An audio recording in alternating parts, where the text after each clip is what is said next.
ಇವಾಗ ನೋಡ್ತಾ ಇದ್ದೀರಲ್ಲ, ಇದು ಇಳಕಲ್ ತಾಲೂಕಿನ ಸರ್ಕಾರಿ ಆಸ್ಪತ್ರೆ. ಈ ಆಸ್ಪತ್ರೆಯ ಆವರಣದಲ್ಲಿ ಯಾವ ಥರ ಗಲೀಜಿದೆ ಅನ್ನುವುದು ನೋಡಿ.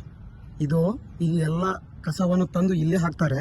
ಇದು ನೋಡಿ, ಇದು ಕಸ ಹಾಕೋ ಸ್ಥಳ. ಇದು ಇಲ್ಲೇ ಹಾಕಿ ನೋಡಿ, ಇನ್ನೂ ಏನೂ ಇಲ್ಲ, ಎಲ್ಲ ಹೀಗೆ ಬಿದ್ದಿದ್ದಾವೆ. ಸೆಲನ್ ಬಾಟ್ಲು ಅವು ಇವು ಎಲ್ಲ ಇದ್ದಾವೆ ನೋಡಿ. ಅಲ್ಲಿ ಈ ಥರ ಗಲೀಜು ತುಂಬಿಕೊಂಡಿದೆ. ಇಲ್ಲಿ ಸೊಳ್ಳೆಗಳು, ನೊಣಗಳು ಅತಿ ಹೆಚ್ಚಾಗಿ ಇಲ್ಲಿ ಈ ಥರ ಗಲೀಜು ಇರೋದರಿಂದ ಈ ಗಲೀಜು ಒಳಗಡೆ ಸ್ಮೆಲ್ ಹೊಡಿತಾ ಇದೆ ಆಸ್ಪತ್ರೆಯಲ್ಲಿ, ಮತ್ತು ಒಳಗಡೆ ಸೊಳ್ಳೆಗಳು ಹೋಗ್ತಾ ಇದ್ದಾವೆ.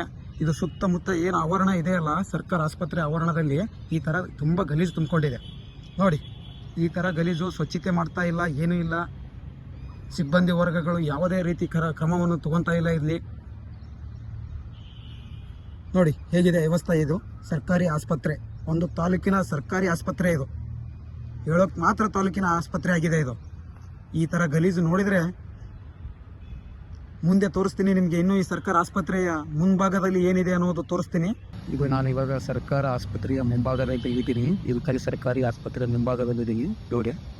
ಇಲ್ಲಿ ಯಾವ ಥರ ಗಲೀಜಿದೆ ಪಾಯಿಂಟ್ ಮುಂದೆ ಇದೆ ಅನ್ನೋದನ್ನ ಮರಿ.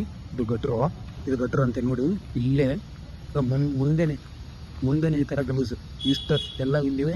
ಸೊಳ್ಳೆಗಳು, ನೊಣಗಳು ಮತ್ತು ಕ್ರಿಮಿ ಕೀಟಗಳು ಅತಿ ಹೆಚ್ಚಾಗ್ತಾ ಇದ್ದಾವೆ. ಈ ಗಲೀಜಿಗೂ ಇಲ್ಲಿ ಯಾರಿಗೆ ಕೊಂಚ್ಕೊಂತ ಇಲ್ಲ. ಇಲ್ಲಿ ನೋಡಿ, ಇಲ್ಲಿ ಊಟ ಮಾಡುವುದು ಇದು ಮಾಡಿದ್ದಾರೆ. ಇದು ಜಾಗ ರೋಗಿಯ ಜೊತೆ ಬಂದವರು ಇಲ್ಲಿ ವಿಶ್ರಾಂತಿ ಪಡೆಯಲು ಕುಂತ್ಕೊಳ್ಳೋಕ್ಕೆ ಜಾಗ ಅಂತ ಇದು. ಅದ್ರ ಮುಂದೆನೂ ಇದು ಗಟ್ರು. ಇದು ಯಾರು ಕ್ಲೀನ್ ಮಾಡ್ತಾ ಇಲ್ಲ, ಸೊಳ್ಳೆಗಳನ್ನು ಹರಡ್ತಾ ಇದ್ದಾರೆ. ಇನ್ನೊಂದೇನು ಬನ್ನಿ ಇಲ್ಲಿ ತೋರಿಸ್ತೀನಿ ನಿಮ್ಗೆ. ಇಲ್ಲಿ ನೋಡಿ, ಇಲ್ಲಿ ವಿಶ್ರಾಂತಿ ಪಡಿತಾರೆ, ಕುಂತ್ಕೊಂತಾರೆ ರೋಗಿಗಳು. ಇಲ್ಲಿ ಎಷ್ಟು ಗಲೀಜಿದೆ ಅನ್ನೋದು. ಇಲ್ಲೇ ಊಟ ಮಾಡ್ತಾರೆ, ಇಲ್ಲೇ ಕುಂತ್ಕೊಳ್ಳೋದು. ಇಲ್ಲಿ ಈ ಥರ ಗಲೀಜಿದೆ ನೋಡಿ.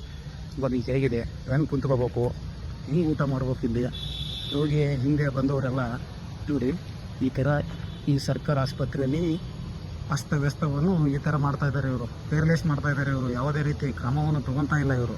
ಇದಕ್ಕೆ ಒಂದು ಪರಿಹಾರ ಸಿಗಲೇಬೇಕು.